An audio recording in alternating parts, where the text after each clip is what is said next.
Hello बच्चों, आप लोग कैसे हैं? आई होप आप लोग अच्छे होंगे, मज़े में होंगे। आप लोगों का हमारे चैनल मीनू स्टडी में स्वागत है। बच्चों, इस वीडियो में हम आप लोगों को ऊर्जा संरक्षण का नियम बताएंगे। ठीक है, चलिए चलते हैं बिना टाइम को वेस्ट किए अपने टॉपिक पर। ऊर्जा संरक्षण का नियम। संरक्षण का मतलब होता है उसको संजो कर रखना। हाँ, वो ना नुकसान हो ना इधर का उधर हो, संरक्षण जो का त्यों रहे। इसके अनुसार ऊर्जा केवल एक रूप से दूसरे रूप में स्थानांतरित होती है, या ना तो निर्मित की जा सकती है और ना ही नष्ट की जा सकती है। तो ऊर्जा संरक्षण का नियम क्या होता है बच्चों? ऊर्जा उतनी ही रहती है, बस एक रूप से दूसरे रूप में स्थानांतरित होती रहती है। और ये इसको जो है हम बना भी नहीं सकते हैं और ना इसको नष्ट कर सकते हैं। ये कोई कहे कि हाँ हम इसे बना दें तो बना भी नहीं सकते, और ना ही इसे नष्ट किया जाता है। वो ज्यों का त्यों रहेगा, बस अंतर ये रहेगा कि वही चीज़ दूसरे रूप में चली जाती है, लेकिन टोटल उतना ही रहेगा। नष्ट नहीं होती। तो रूपांतरण के पहले व रूपांतरण के बाद कुल ऊर्जा सदैव अचर रहती है, ज्यों का त्यों बराबर ही रहती है। ऊर्जा का संरक्षण का यह नियम प्रत्येक स्थिति तथा सभी प्रकार के रूपांतरणों में मान्य है। हाँ, सभी प्रकार के रूपांतरणों में मान्य है। कोई भी किसी भी चीज़ में अगर होगा तो ऊर्जा का रूपांतरण सब में एक जैसा ही होगा। मान लेते हैं एक m द्रव्यमान की वस्तु h ऊंचाई से स्वतंत्रता पूर्वक गिराई जाती है। अब जो है बच्चों, ऊंचाई से जो है इसको छोड़ दिया जाता है, गिरा दिया जाता है। प्रारंभ में h ऊंचाई पर होने के कारण उसमें स्थितिज ऊर्जा होती। मान लीजिए यहाँ पर है, ऊंचाई पर है ये। हाँ, अब इसको यहाँ से छोड़ दिया जाता है, गिर रहा है, तो यहाँ पर जो ऊंचाई है तिथि तल से यहाँ h ऊंचाई पर बच्चों, h ऊंचाई पर है, तो यहाँ पर जो है स्थितिज ऊर्जा ही होगी। यहाँ से जब आता है तो यहाँ रुक जाता है, स्थितिज ऊर्जा होती। फिर इसके बाद जब छोड़ दिया जाता है, गिरता है नीचे की ओर, तो गतिज ऊर्जा में बदल जाता है। h ऊंचाई पर होने के कारण उसमें स्थितिज ऊर्जा mgh हमने बताया, जैसे जैसे ऊपर जाती है तो उसमें स्थितिज ऊर्जा में वृद्धि होती जाती है। गतिज ऊर्जा शून्य होती है। गतिज ऊर्जा शून्य इसलिए है कि उस समय वस्तु विरामावस्था में है। जब ऊपर की ओर आती है, एक समय तक आती है, वो रुक जाती, तो उस समय विरामावस्था में रहती है। प्रारंभिक वेग उसका u बराबर 0 होता है। ठीक है बच्चों, इसलिए गतिज ऊर्जा भी शून्य होती है। तो जब उसमें गति नहीं हो रही है, विराम में है, तो गतिज ऊर्जा शून्य होगी ही। तो ई मतलब potential energy is equal to mgh, और ई के काइनेटिक एनर्जी यानी गतिज ऊर्जा बराबर शून्य। तो जब ऊपर की ओर होता है तो स्थितिज ऊर्जा जब ऊपर से नीचे की ओर गिरने लगती है तो उसमें गतिज ऊर्जा हो जाती है। तब स्थितिज ऊर्जा शून्य होती है। ठीक है। यांत्रिक मेन ऊर्जा में मेन जो है यांत्रिक ऊर्जा होता है, और कुछ नहीं। हम लोग मेन यांत्रिक ऊर्जा का ही अध्ययन कर रहे हैं। यांत्रिक ऊर्जा का संरक्षण, कंजर्वेशन ऑफ मैकेनिकल एनर्जी। यांत्रिक ऊर्जा के संरक्षण के नियमों अनुसार अनेक निकायों की स्थितिज ऊर्जा गतिज ऊर्जा में तथा गतिज ऊर्जा स्थितिज ऊर्जा में परिवर्तित होती रहती है, परंतु निकाय में गतिज ऊर्जा व स्थितिज ऊर्जा का योग सदैव स्थिर रहता है।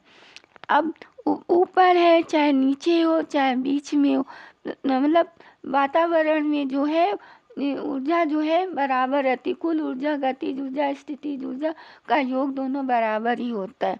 हाँ, स्थितिज ऊर्जा गतिज ऊर्जा में, गतिज ऊर्जा स्थितिज ऊर्जा में बदलती रहती है। ऊपर की ओर है तो स्थिर है, स्थितिज ऊर्जा है, छोड़ दिया जाता है नीचे की ओर आती है तो वही जो है गतिज ऊर्जा में आ जाती है। लेकिन हाँ, हर स्थिति में यांत्रिक ऊर्जा बराबर होती है। स्थितिज ऊर्जा गतिज ऊर्जा का योग बराबर रहता है, स्थिर रहता है, वो नहीं बदलता है। ऊर्जा संरक्षण के उदाहरण, गुरुत्व के अंतर्गत मुक्त रूप से गिरती हुई वस्तु। अब ऊपर से जो है यहाँ से छोड़ दिया जाता बॉल को, नीचे की ओर गिर रही है, हाँ, तो उसी के लिए गुरुत्वाकर्षण बल कार्य करता है, खींचता है, वो पिंड को खींचने लगता है। पृथ्वी के गुरुत्वाकर्षण के कारण मुक्त रूप से, मतलब उसको छुआ नहीं जा रहा, रोका नहीं जा रहा, वो स्वतंत्र रूप से गिर रहा है। एक बार ऊपर से छोड़ दिया जाता है, वो अपने आप स्वतंत्र रूप से गिरती है नीचे की तरफ। गुरुत्वाकर्षण के कारण मुक्त रूप से नीचे की ओर गिरती हुई वस्तु में दो प्रकार की ऊर्जाएं हो सकती हैं, पहला स्थितिज ऊर्जा और गतिज ऊर्जा। ऊपर से अगर हम किसी बॉल को छोड़ देंगे तो सिर्फ उसमें दो ही ऊर्जा हो सकती है, स्थितिज ऊर्जा या गतिज ऊर्जा।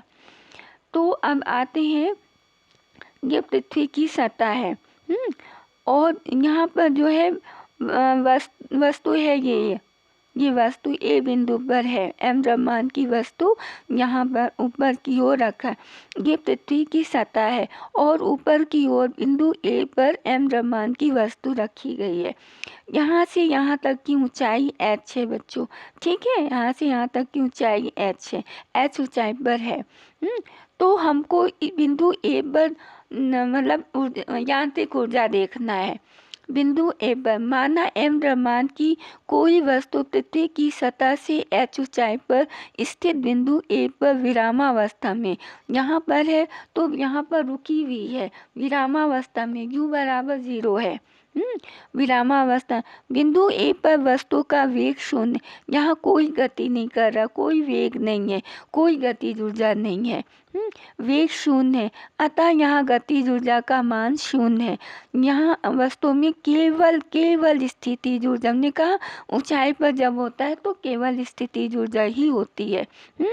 तो इसलिए बिंदु ए पर वस्तु में कुल ऊर्जा बराबर गतिज ऊर्जा प्लस स्थितिज ऊर्जा, ठीक है।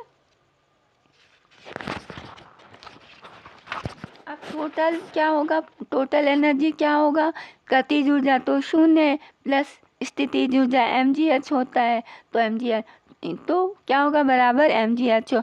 इस तरीके से बिंदु ए पर कुल यांत्रिक ऊर्जा क्या होगी, mgh होगी। अब आते हैं बिंदु बी पर। अब जो है बच्चों, अब ये जो है कुछ दूरी तय करके, ये जो वस्तु है ये कुछ दूरी तय करके बिंदु बी पर आ जाती है, ये बिंदु बी है, बिंदु बी पर आती है। तो ये दूरी कितनी तय कर रही है, x, कुछ दूरी तय करे तो ये नीचे की ओर आ रही है, पृथ्वी की तरफ आ रही है, बिंदु बी पर आ रही है। तो यहाँ पर हमको मतलब यांत्रिक ऊर्जा देखनी है, हाँ, टोटल एनर्जी देखनी है। बिंदु बी पर माना वस्तु बिंदु ए से x दूरी पृथ्वी की ओर चलने पर किसी क्षण बी बिंदु पर है, हाँ, बी बिंदु पर आ जाती, जहाँ वस्तु का वेग v है, क्योंकि गति कर रहे हैं ना, गति के कारण वेग में परिवर्तन हो रहा है, v है। गति के तृतीय नियम समीकरण के अनुसार, हाँ, समीकरण से गति का तृतीय समीकरण क्या होता है बच्चों, v is equal to v square is equal to u square plus 2as। एक बार फिर बोल देते हैं, v square is equal to u square plus 2as, ठीक। v square is equal to u क्या है, 0 है, यहाँ पर 0 है, प्लस 2ax। तो यहाँ s जो विस्थापन हमने x रखा, क्योंकि जब v पर आ रहा है तो दूरी x हो जा रहा है, हाँ, v square is equal to 2x, ठीक है, ये हो गया। तो यहाँ पर u0 इसलिए रखा गया है क्योंकि शुरुआत में तो विरामावस्था में थी, प्रारंभिक वेग शून्य है, और वो चल करके x पर आए तो v वेग हो गया, तो इसलिए v v हो गया ना v, तो गति के तृतीय समीकरण के अनुसार चल रहा है, तो v is equal to v square is equal to 2ax। यहाँ पर a g होगा क्योंकि गुरुत्वाकर्षण बल कार्य कर रहा है, इसलिए त्वरण g होगा, गुरुत्वीय त्वरण। इसलिए बिंदु B पर वस्तु की गतिज ऊर्जा is equal to half mv square. तो यहाँ पर v का मान क्या होगा, ये होगा, तो a की जगह हम g रखेंगे, हाफ m इंटू 2gx। क्या होगा बच्चों, half m into two G S x, हाँ 2gx, ये 2 कट जाएंगे, तो बच्चा कितना बच्चों, mgx। तो x क्या है, वही ऊंचाई ही है। बिंदु B की पृथ्वी, ये जो गतिज ऊर्जा है बच्चों, ये गतिज ऊर्जा का मान है। ठीक है, बिंदु B की पृथ्वी तल C से ऊंचाई h माइनस एक्स, इसको इस तरीके से समझते हैं। यहाँ से यहाँ तक ऊंचाई h हो गया, यहाँ से यहाँ तक ऊंचाई कितनी है, h है। अब जो है यहाँ से यहाँ तक दूरी तय किया x, तो जब हम h में से x निकाल देंगे तो पृथ्वी तल से d की ऊंचाई पता चल जाएगी, क्योंकि हमको स्थितिज ऊर्जा निकालना है, तो हमें पृथ्वी तल से कितना ऊंचा है ये देखना है। तो h में से x हम निकाल देंगे, माइनस कर देंगे, तो हमको मिल जाएगा पृथ्वी तल से b तक की ऊंचाई। ये बिंदु B की पृथ्वी तल C से ऊंचाई h, ये होगा बराबर h माइनस एक्स। हाँ, ऊंचाई कितनी होगी, h, पूरे h में से x घटा देंगे तो हमें मिलेगा, तो h माइनस एक्स। बिंदु B पर वस्तु की स्थितिज ऊर्जा कितनी होगी, इज इक्वल टू mg। हाँ, x ये जो है यहाँ पर हो जाएगा h माइनस एक्स। जो h हम लिखते हैं mgh, तो उसकी जगह हमने ये लिखा क्योंकि हमको ऊंचाई ये मिल रही है, h माइनस एक्स। ठीक है, हो गया, ऊंचाई क्या है, h माइनस एक्स, तो हमने h की जगह ये लिख दिया। बिंदु B पर वस्तु की कुल ऊर्जा कितनी होगी, गतिज इज इक्वल टू गतिज ऊर्जा प्लस स्थितिज ऊर्जा। तो गतिज ऊर्जा बिंदु B पर कितनी थी, ये थी mgx, प्लस स्थितिज ऊर्जा क्या है, mg ब्रैकेट में h माइनस एक्स। पृथ्वी तल से ऊंचाई कितनी है b तक की, ये है, तो h की जगह हमने ये लगाया, ये लिखा h माइनस एक्स, होता तो mgh है, तो h की जगह हमको ऊंचाई ये मिल रही है।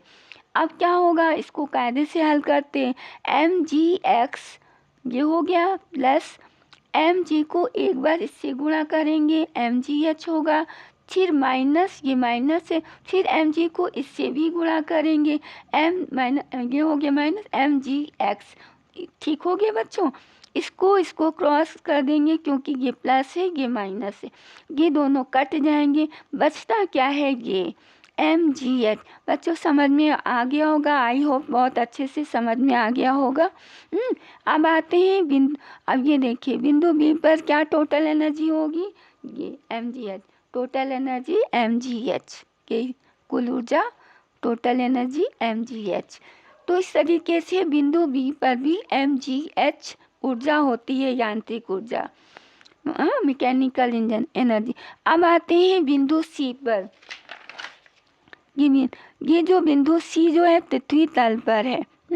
अब यहाँ से चलते हुए बहुत तेज वेग से आ रही है पृथ्वी की तरफ, बिंदु C पर आ रही है। बिंदु C जो है पृथ्वी के सतह पर है, यहाँ पर आ रही है।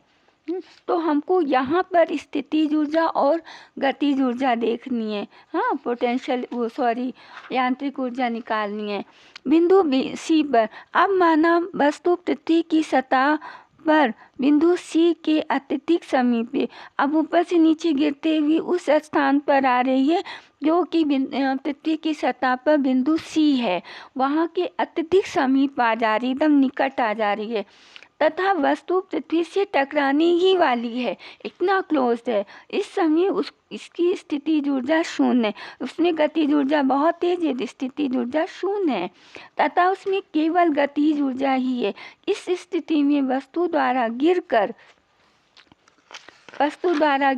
तय की गई दूरी h है।